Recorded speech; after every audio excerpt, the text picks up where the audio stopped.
Well, let me start out by saying, first off, that this is incredibly encouraging that you're here tonight.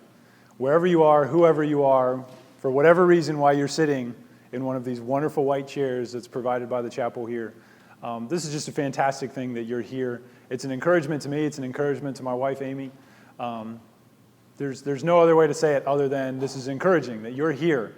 And as we approach the topic of gaming and the gospel, and what do they have to do with one another, we ask questions like, what is gaming? What is a Christian supposed to do with gaming? What should a Christian do with violence in a particular video game? Should a Christian interact with a particular video game? Should there be games that Christians do play and games that Christians don't play? Should there be media that Christians engage in? And should there be media that Christians absolutely avoid? All of these sorts of questions are good questions. And we're at the start of our ministry, so I don't have to have all of the answers here today. So I'm very encouraged by that. I'm encouraged that you're here. I hope you're not looking for all of the answers from a particular person here this weekend. I hope we're all coming together and we're seeking God. And we're seeking what God has to say to us about these very important questions and these very important things that are going on in our culture, even as we're sitting here not playing games. There are millions of people right now in an online setting, in their homes, gathered around in conference centers, at hotels, at LAN parties. Raise your hand if you know what a LAN party is. Put it down. Raise your hand if you've been to a LAN party. Put it down. Raise your hand if you want to go to a LAN party. All right, that's good. So far, so good.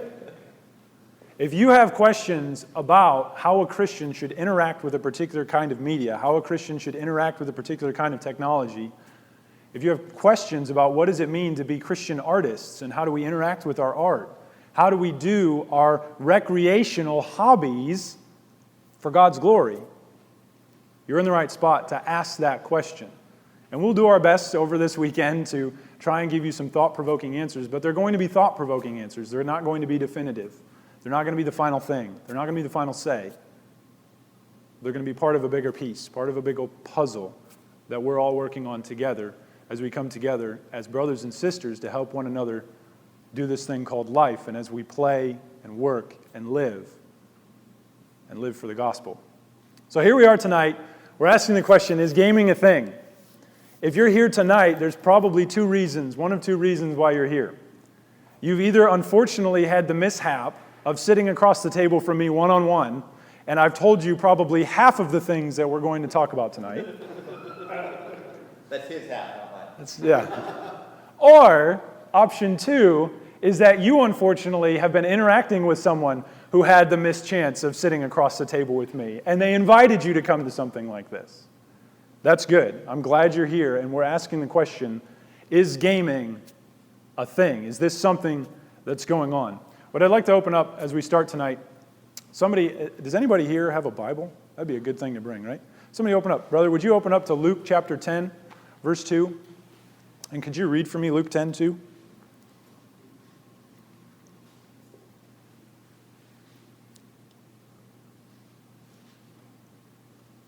He said to them, "The harvest is plentiful, but the laborers are few.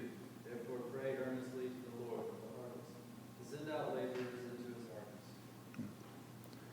The first thing that Jesus says when he's talking about a mission field, when he's talking to his disciples, to his followers, to people who he's about to send out, and to do a very risky thing, to tell people about him. Jesus doesn't encourage them by saying, "You guys are great. You guys are awesome. You know everything about everything. I've taught you all that I can teach. There's no Jedi mind trick. You guys are good to go." No. Jesus puts the people that he sends out, he puts their confidence right back into what he's doing, right back into what he's already done. As we look at a mission field and we look at the ripe harvest of this mission field of gamers tonight, and as we talk about some of these statistics and we talk about some of the things that are going on in our culture and then worldwide, what I want us all to remember, and to remember even tonight, for gospel and gaming, for whatever ministry the Lord calls us to in the future, for whatever 5-year plan, 10-year plan, 20-year plan we have in mind, that it starts with what God does. It starts with what God is doing. And it starts with what God will do. The confidence for us as missionaries and for us as Christians, as we work, as we play, as we live, it's in what Christ has done. And that's what Christ says to his disciples before he sends them out to do very dangerous and very scary things. So that their confidence needs to be not that it's in themselves, but the confidence is in the Lord of the harvest. As you watch and as you see some of these numbers tonight, and as we talk and as we interact over this weekend, I hope you're encouraged. Not because somebody's got a good idea, not because somebody's got a good answer, not because somebody's asking the right question in the right way. Those are all encouraging things. Those are good things. But I hope you're encouraged tonight and tomorrow because you're hearing of a harvest field that is ready to be harvested. And Christ is calling workers to work. We're good to go on the next one, Alex. Thank you much. Wherever I speak, whenever I talk to anybody, this is almost the first thing I say right after Luke 10:2. It's this number. And Thomas and I, we've had good discussions about this number over the last couple of days. But this number is incredibly important. This is the number of people here in the United States that are categorized as gamers. 180 million. This silence for the next second, this is intentional. I want this to sink in. 180 million. I don't know if you guys noticed that, but that's more people than are in this room. That's a lot of people. It's a lot of people. And despite as many things as we do in our lives, even those of us that have a lot of Facebook friends, I don't think we can come close to this number. This is a big number. It's a lot of people. It's a broad demographic. Because playing games is a very human thing. It crosses race, crosses social status, crosses age, even crosses our hobbies. Different people play different games. This is a big number. And it's a number that the Lord has been preparing. It's something that He's been working on. It's a field that He's been preparing and growing. 180 people, to say it's a big number doesn't really put it in perspective. We're good, Alex. This is the number of gamers there are worldwide. If you look here in the United States, there's 180 million gamers. Across the European Union, there's 100 million gamers. Russia alone, there's 10 million. Saudi Arabia alone, 4 million. Vietnam, there's 10 million. In India, 105 million gamers. Have you ever met someone from India and you've started a conversation by asking them when the last time they played Bejeweled was? I have not. I admit to that. 105 million gamers. Oceania, 15 million gamers. China, 200 million gamers. Gamers here in the United States have an incredible burden that they have to deal with. Being ostracized, being left out. This number of 180 million people, that's a big number here in the United States. But it's not just an American thing. This isn't just a Western thing. This is a human thing. We enjoy playing games. We enjoy gathering together around a couple of rules, maybe a couple of goals, with other people, battling wits, collaborating, testing our problem-solving skills, building trust, building relationships by playing games together. We're good to go, Alex. The question that we like to ask at Gospel and Gaming is, does the gospel matter for major issues in life? And if the gospel matters for major issues in life, like how should we work? Is there a way that we can work that's pleasing to God, that brings glory to God? Is there a way that we can do gospel plumbing, as it were? Gospel plumbing, what I like to tell folks, is that there's not plumbing coming back up through the toilet at 2 a.m. that I need to make an emergency plumber call. That's good gospel plumbing. And there's a way that a plumber can go and do their work for God's glory. There's a way that a gospel lawyer can go and work and practice law and honor God by practicing good law. There's a way that we can honor God in the way how we play. Is play a major issue? The average gamer here in the United States plays games for 13 hours a week. That's a lot of time. A lot of time. Almost 2 hours a day spent playing a game. What is so awesome about games? If I were to have each of you come up in a line and we had a little microphone here and we could do like an awkward moment where you walk up and you're like, I really like soccer and it's fun. And then we just go around and then somebody else would come up and I play Angry Birds. It's fun. And somebody else would come up and somebody else would be like, World of Warcraft is great, and I'm so glad I finally have this mic to tell you about how great World of Warcraft is. Let me take some of your time today to let you know about World of Warcraft. And then they'd pop off the mic and they'd start walking around. World of Warcraft is life-changing because it lets you be with other people, and you get to hang out, and you have epic quests, and you can do epic things, and you can do them with people that you've never necessarily met face-to-face, but you know who they are because they tell you who they are. They tell you their story. They tell you where they're from. They tell you about their parents. They tell you what school they go to, what they're struggling with. They come home, they come online, and they say, I'm so excited to get online and play World of Warcraft. And I also like to play Bejeweled. It's fun. That would be one of the scenarios if we did one of those things where we all came up and shared something about the games that we play and why we enjoy them. The scenarios that we would present to one another, that we would share, would be as various as there are people in the room. We play games for all sorts of different reasons. We play all sorts of different games for different reasons. But if the gospel has something major to say about other major issues in life, is it possible that the gospel has something to say about the way how we use our recreational time?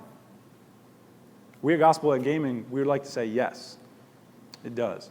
For some comparison, we're going to run through a couple of numbers here, just one at a time. 13 million people in the United States have had or currently do have cancer. It's a 2012 figure. 13 million people. Brothers and sisters, I can't talk about cancer without getting emotional. I can't. We're here at a gaming conference, and we're talking about what we do with our fun time. And this is cancer that we're talking about right now.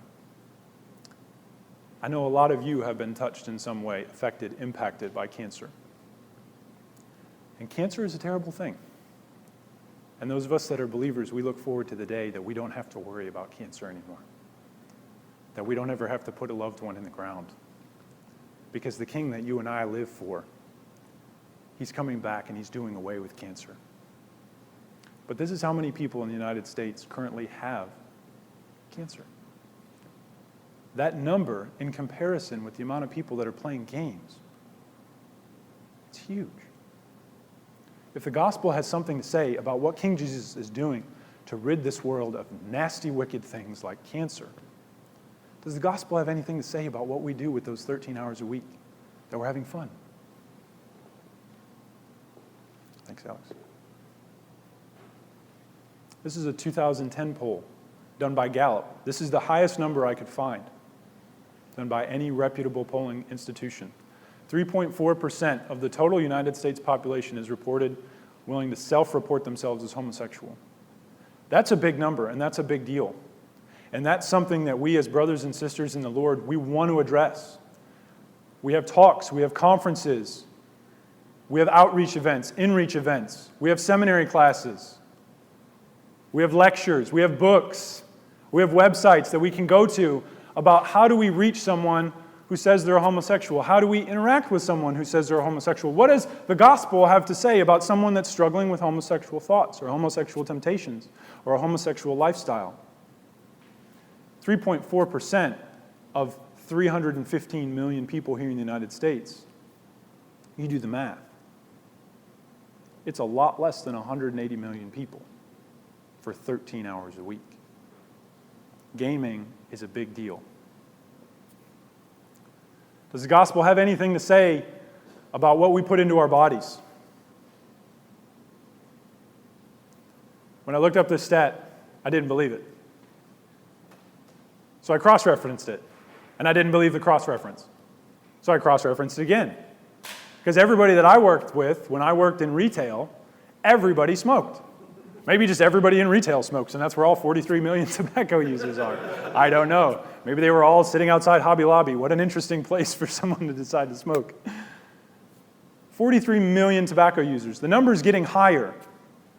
The number is getting higher about, hey, this is a big demographic. What does the gospel have to say about this demographic and what they're choosing to do? The gospel has something to say about cancer. Brothers and sisters, the good news of the gospel is that cancer is going away. Amen? That's good news. The good news of the gospel for the 3.4% of folks that self-identify themselves as homosexuality, as being homosexuals, is that there's reconciliation in the gospel.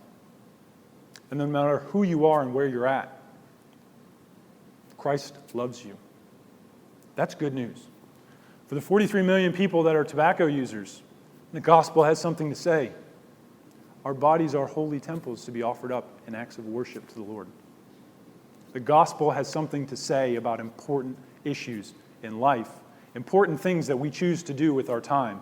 Does the gospel have anything to say about what 180 million Americans do with their time? As of 2010, this is my favorite one, just because everybody always gets, like everybody puts their hands in their pockets whenever you say the word Republican or Democrat, right? Like that's like the best thing to do, right? If you really want to get a reaction out of somebody, you say Republican or Democrat. As of 2010, 31% of Americans identified themselves as Democrats, which comes out to about 97 million people. And 29% identified themselves as Republicans. That's about 91 million people. If you do the math and you put both of those groups together, Democrats and Republicans, now we're finally talking about a large enough number that we can actually get into the conversation of how many gamers there are versus how many folks that are even willing to admit they're Republican or Democrat. We finally have a comparative group. Does the gospel have anything to say about how we vote, how we think about our government, how we serve our king by being good citizens? Absolutely! The gospel has important things to say on all of these issues and more. The gospel has incredible things to say about gaming. It's a big number. It's more people than are in this room. I don't know if you know that. So who are gamers? We've provoked the question. We've said there's all these gamers out there. Who are they? I've never bumped into one. I was standing at Schnucks the other day, and there was an old lady standing next to me, and I said, hey, have you ever played Angry Birds? And she slapped me upside the face and said, no, I'm not angry, and I'm not a bird. She didn't know what I was talking about. Who are these gamers? Are they just our kids? Are they just our grandparents? My grandmother loved to used to play Crazy Eights. Crazy Eights was the game that we played. Go Fish, the game that we played. Would my grandmother have identified herself with someone that chooses to play League of Legends as a pastime? Who are gamers? News Media Stereotype says. Does this look familiar to anybody? Anybody look familiar? If you're a gamer, unfortunately, this is the stigma that we have to deal with. You're probably somewhere in between 13 to 43. He could be 13 or 43, I mean, just depending, right? Between 13 to 43. He's got the Xbox controller that I'm not even sure if it works anymore with that much grease and barbecue sauce, but it's there. He's got a couple of bottles of we're not sure what. He's got the cigarette hanging out of his mouth. He's got some form of either dead cat or hat. But he's into his game. Brothers and sisters, this is a caricature. This is satire. This isn't you. If you're a gamer tonight and you're here and you like to play games, whether that's you're a pastor at a church and you like to play soccer, Mark, that doesn't look like you. Or you're somebody that you're in your young teens and you like to play Minecraft, and you're probably one of the only two guys that can actually sign off on beating the Ender Dragon, that doesn't look like you. You are people made in God's image, built for His purposes. You're capable of worshiping Him in amazing, creative ways. That's not you. So who are gamers? The statistics tell us something a little bit different than our buddy with the pizza, the grease, and the smoking. Gamers start at an early age. If Alethea was here, she would probably be either running around in the back, my little not yet 2-year-old, or she'd be sitting somewhere up here with an iPad, watching some form of YouTube Gummy Bears show, or she would probably be playing, is it Angry Birds now that she plays? What does she play on there? Some little kid game. I don't even know. It's fantastic. I mean, I play it, but I don't even remember the name of it. They do a terrible job of branding. Gamers start at an early age. The average gamer in the United States that's responded to all of these different polls that we're pulling our numbers from, they play for about 12 years. That's a long time. If you're 12 years old and you've been playing something for 12 years, you must have started back then. No, so gamers are actually a lot older than this. This isn't just a youth movement. This isn't just a fad that, all right, these are bell-bottoms, they'll go away in 5 years. We don't need to worry about this. 180 million people wearing bell-bottoms, I'm not sure what the gospel has to say about that. 180 million people doing something for 13 hours a week that we could be doing for the glory of our God and for our King and using as a mechanism for outreach, inreach, and for His glory. Sign me up for that. I'm not so sure about the pizza and like the drinks and the cigarette. Not so interested in that. Sign me up for something that I can get into, that I can interact with others, and that I can do for God's glory. Gamers are you. That shouldn't come as a shock to anybody, like you all should be okay with that. Gamers are you. You're here because you like soccer. You're here because you like League of Legends. You're here because you love Minecraft. Do you hear that distinction? I said we like League of Legends, but we love Minecraft. That was for you, Levi. We love the different things that we do. We're here because when we have a youth group event, we go to a lock-in, and what's everybody doing at the lock-in? Playing games. We're here because when we go to college, one of the primary ways that we meet people is we go down to intramural sports and we're here because when we're in our mid-30s and we go to a new church and we want to get to know other people, we invite them over to our house and maybe we We're here because when we're old and we're gray, and the only people that want to hang out with us are other people who are old and are gray, what do we do together? We play games. This is an incredibly human thing to do, brothers and sisters. Something that you can do right now, tonight. Right away. As soon as you walk out, as soon as we're done with tonight. Don't walk out until Alex is done. As soon as we're done tonight, you can remember that number, 180 million. And if you want to really blow somebody's pants off at the next party that you're at, you tell them 200 million in China. And those numbers are going up. They're not going down. This isn't just a fad. These aren't just bell-bottoms that'll go away and come back around in 20 years. This is a thing that we as humans, we love to worship our Lord in the things that we do. The problem comes in when we switch out who's our Lord.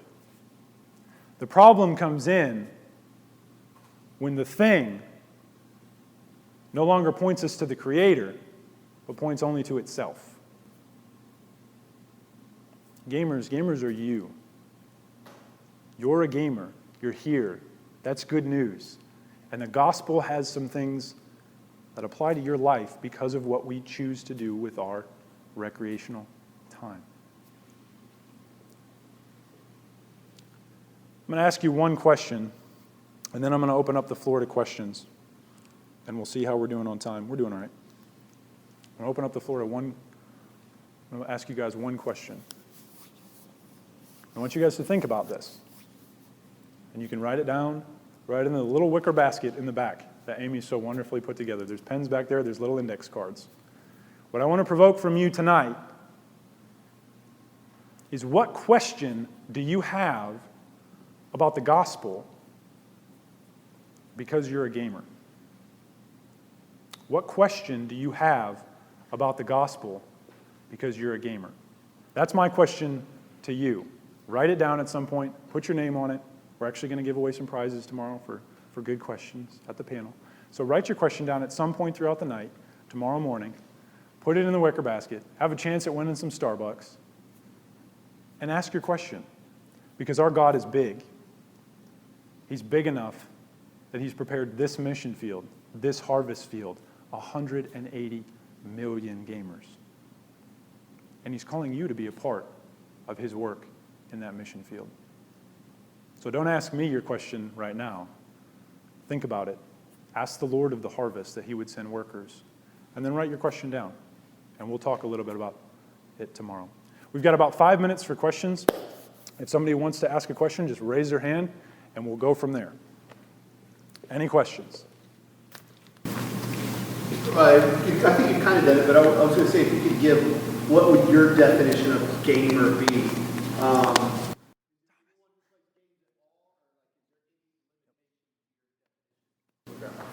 Yep. So there are multiple different organizations that, when they're polling, they define gamers in lots of different ways. And depending on the organization that you're using, it's going to obviously change, right? That's just research. That's always there. So one of the best ways to define it is that the ESRB, and Thomas, please correct me if I get this wrong. The ESRB defines a gamer as someone that has played a video game in the last, is it 90 days or 60 days? 90. In the last 90 days for at least 4 hours. You're a gamer. The way how we use the term gamer is in a much more all-encompassing way, but the 180 million is reflective of that. Okay.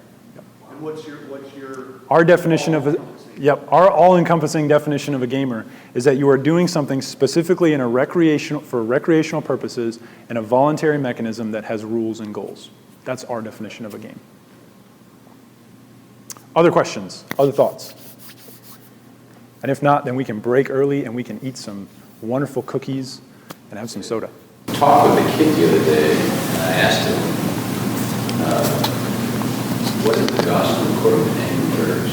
And the response I got was, it's the pig's fault because they're the ones that hit the eggs. And it was very insightful to understand what was going on. Yeah. But what is the gospel according to angry birds? What do you think? Yeah. So this is a really good question, right? This is one of the things that I really enjoy. So we get to go in, one of the things that we do is we get to go in and we get to play games, and we actually get to think about the narrative of a game. And we get to think about the narrative of the gospel. And the narrative of the gospel, this is a fantastic thing that they teach us out there at Covenant Seminary, so I take no credit for this. But the gospel can be broken up into 4 big pieces. The first big piece is creation. God made it and he made it good. The second piece is rebellion, and that's we broke it and we broke it bad.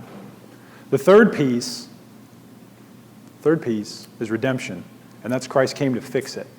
And then the fourth piece is consummation, and that's Christ coming back to make it all the way it should be. That's the story of the Bible. That's the big picture story. And so when we go in and we look at a game, we say, all right, what's the big narrative? What's the big narrative? Those of you that I heard, where's Tim? There's Tim. I heard Tim was talking earlier today about how some of his students are learning about Joseph Campbell's hero theory. And one of the things that we're very much interested in as a research body is researching narrative and narrative structure. And the way how narrative structure always work, if you want a good story, you need to have those 4 key elements in your story if you really want to tell a good story. So for Angry Birds, their creation is that everything's okay. Everybody's together, the eggs are there, everybody's fine. But then the pigs come in, right? That's rebellion. That's the fall. The pigs come in, they break it. It's broken. What's going to happen? And then you as the player, you actually get to participate in the redemptive work that the game is doing to make things the way they should be. And then when you win, the little victory screen, where that little pixelated victory screen of like pigs defeated and like birds happy. It sounds silly. It really does. But it's not. That's built into us. It's built into who we are, not because we're gamers, but because we're humans made in God's image. And we cannot escape his story. And so we will constantly tell his story, even when it's inadvertent. And so for gamers that are playing these games, they are ready to hear the gospel.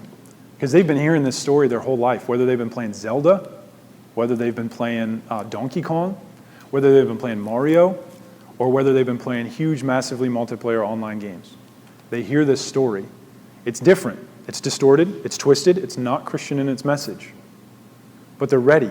They're listening for it. They know what the key components are. And when we come in and we tell them about the gospel, They have really good questions because they already know what a good story looks like. That's a great question. One last question, time for one more?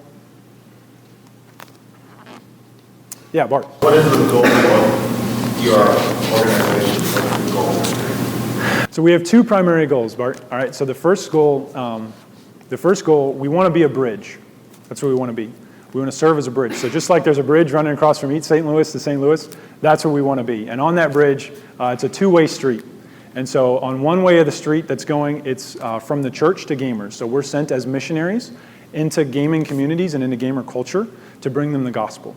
But then coming across the bridge the other way, we're actually coming to the church and we're serving the church and we're serving folks in the church to wake up and to realize this gamer demographic is huge. And there are even people in the church that are a part of this gamer demographic. And what does it look like to be a believer and to play games? And so what we do is we go in, we reach the lost, going one way on the bridge, and then coming back on the other way, we equip brothers and sisters to be able to play well and to play for their King. How do you accomplish that? Many communities I've played with on MMOs, they tend to think gospel is about redemption and condemning everyone. Yeah. Like, for example, there's a group of gamers on Final Fantasy 14 wanting gay marriage. Yeah. How do we reach them? Yeah. Gaming? Yeah. Well, so the first thing I'm going to tell you, Bart, is keep playing the game. I'm serious, okay? Keep playing. Because when you pull out of something, as a believer, you just gave up that foothold in there. So if you pull out of Final Fantasy 14, there's not going to be a Christian in there to speak into somebody's life.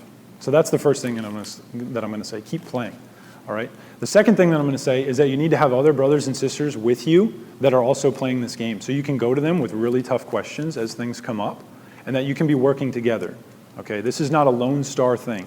You're not the Lone Ranger, all right? King Jesus came, and he's building a community around us that we actually can go into these games together, and we can ask, what does the gospel look like for this particular game, and how are we going to reach that audience? On a bigger note, I want to answer your question, but we got to take a break, and tomorrow we're actually going to have a whole session talking about how exactly we're reaching this audience. Really good question, Bart.